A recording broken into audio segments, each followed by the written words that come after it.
The word leaves your mouth before you even decide to say it. Sorry. Not because you did something wrong.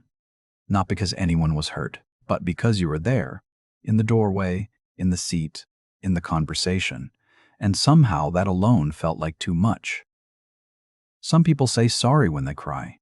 Some say it before they speak. Some say it just for existing in a room where someone else seems uncomfortable. It happens so fast, so quietly, that most people never notice they're doing it at all. But what if that small word, repeated 1,000 times across a lifetime, is not politeness? What if it is something else entirely? Nobody is born apologizing. Watch a small child for even 10 minutes and you will see it clearly. They reach for things. They ask questions out loud without checking first if the moment is right. They cry when they need to cry, laugh when something is funny, and take up exactly as much space as they need, without a single thought about whether that space belongs to them. They are not rude. They are simply whole. Something changes that. And it rarely happens all at once. It begins in small corrections. A voice that says, "Stop being so loud." A look that says, "You are too much right now." A moment where a child reaches out, with excitement, with a question, with a feeling, and the room goes cold. Nobody explains why. The child simply learns. They learn that something about them, in that moment, was wrong. Children are extraordinary at reading the emotions of the people around them. Research in developmental psychology has found that children as young as 3 years old begin adjusting their behavior based on how others react. Not because they understand the logic, but because connection feels like survival. And for a child, it is survival. To be rejected by the people who feed you, hold you, protect you, that is not a small thing. It is the most frightening thing in the world. So they adapt. They make themselves quieter, softer, easier. They stop reaching quite so far. They learn to watch the room before they speak. They learn that an apology offered before anything goes wrong can sometimes prevent the coldness from coming at all. And for a while, it works. This is the part that makes the habit so difficult to undo later. Because it was not a mistake in the beginning. It was a solution. A real, functioning solution to a real problem. The child who learned to shrink was not weak. They were smart. They were reading their environment and responding in the most intelligent way they knew how. A girl who was told she was too emotional learns to apologize before she shares a feeling. A boy who was laughed at for his big ideas learns to add, "Sorry, this might be stupid," before he speaks. A quiet teenager who always seemed to be in the way learns to fold themselves smaller in every room they enter. By the time these children become adults, the behavior is no longer a choice. It is simply how they move through the world. The original reason, the cold room, the disapproving look, the need to stay safe, has been long forgotten. What remains is only the posture, the habit, the reflex, and so they carry it forward, into friendships, into workplaces, into relationships. They shrink in meetings. They apologize in text messages before asking a simple question. They say sorry to bother you to people who love them and are not bothered at all. The lesson was learned so early, so quietly, that it never felt like a lesson at all. It just felt like who they were. There is a point, and most people never notice when it happens, where a habit stops being something you do and becomes something you are. The apology is no longer a response to a situation. It is no longer triggered by a cold room or a disapproving face. It runs on its own now, quietly, in the background, like a program that was installed so long ago that you have forgotten it is even running. Psychologists call this automaticity. When a behavior is repeated consistently over many years, especially under emotional pressure, it eventually moves out of conscious thought entirely.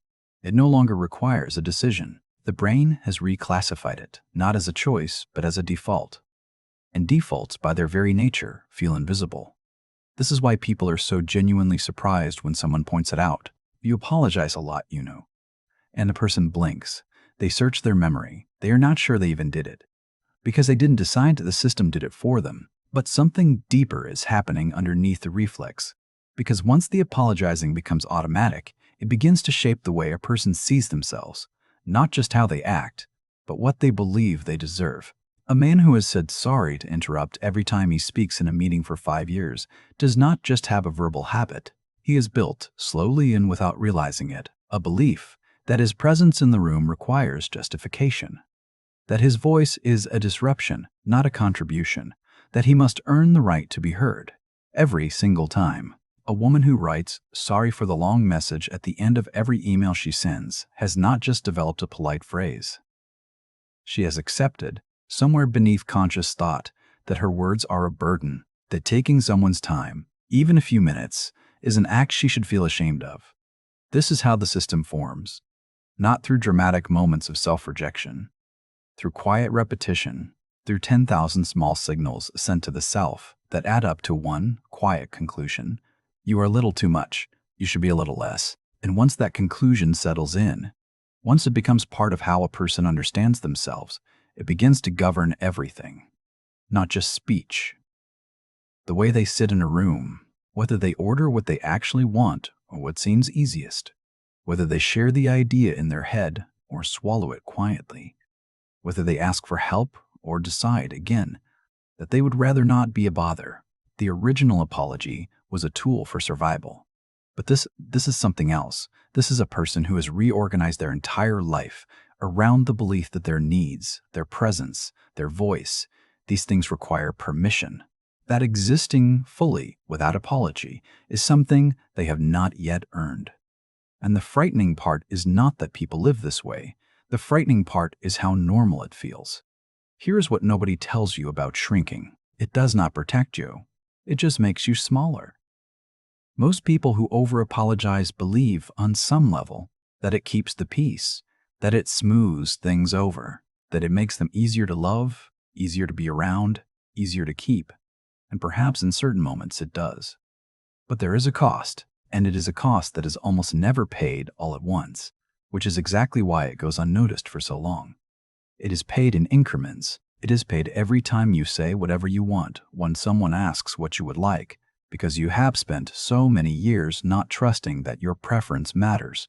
It is paid every time you feel a flicker of anger, a completely reasonable, completely human flicker, and then immediately apologize for it, as though your feelings were the problem and not the situation that caused them.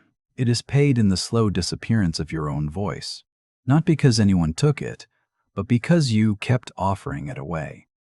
And then there are the relationships. This is the part that is hardest to see from the inside, because a person who shrinks often believes they're being good, humble, considerate, low maintenance. They believe they are making things easier for the people they love. But what they are actually doing is making those relationships unequal. They are creating a dynamic where one person is always accommodating and the other is always accommodated, where one person's needs are always centered and the others are always set aside.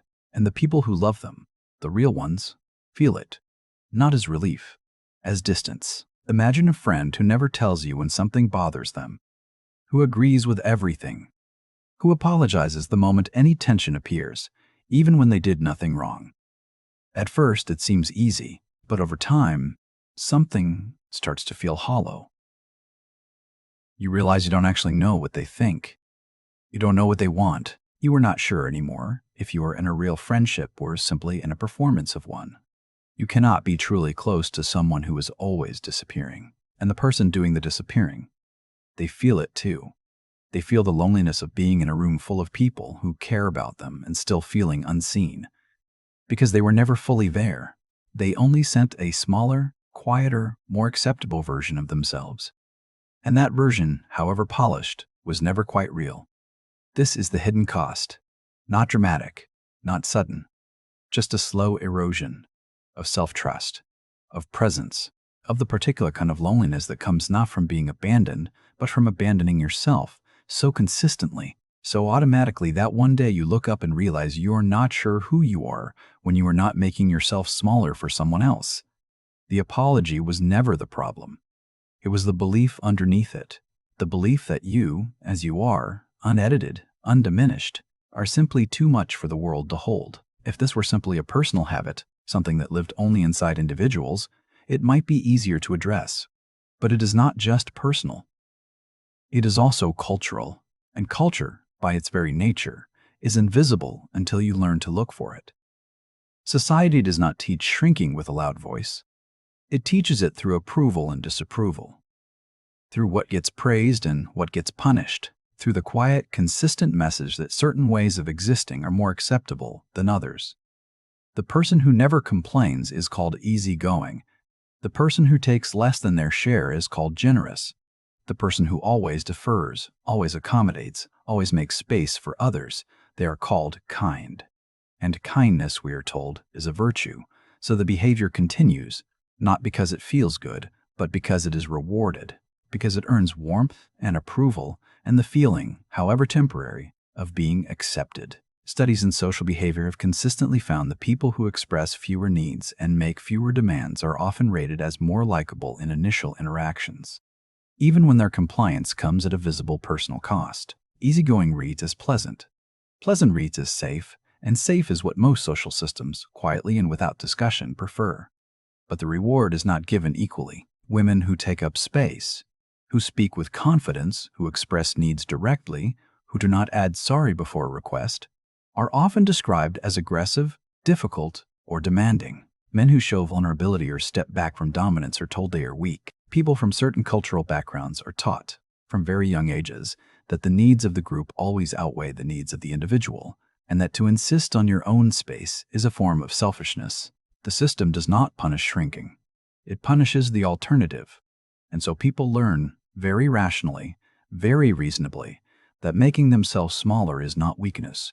It is strategy. It is the most efficient way to move through a world that consistently signals, "We prefer you this way." A young woman enters her first professional job and notices, quickly, that the colleagues who get along best are the ones who never push back. She is smart. She adapts. Within a year, she has learned to preface every idea with "this might not be right," but and to end every email with an apology for taking up someone's inbox. She is praised for being a team player. She has learned the system perfectly, and yet, something in her knows this is not the whole truth. Something knows that easygoing is not the same as at ease, that being liked for your smallness is not the same as being loved for who you are, that a system which rewards disappearance is not a system built for your flourishing, only for your compliance. The world has spent a very long time making shrinking feel like a virtue. It has given it beautiful names: humility, modesty, consideration, so that the people practicing it would not look too closely at what it was actually costing them. So what does it mean? To stop apologizing for taking up space. It does not mean becoming loud. It does not mean pushing others aside, or demanding attention, or filling every room with the sound of your own voice. Those things are not the opposite of shrinking. They are just a different kind of performance.